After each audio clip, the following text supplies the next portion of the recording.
Now, another supply line to the refrigerator are these plastic lines.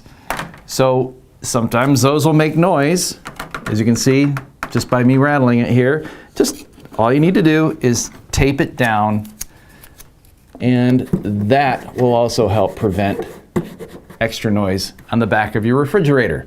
So those are a couple of ideas that'll help solve some noise concerns from the back of your refrigerator.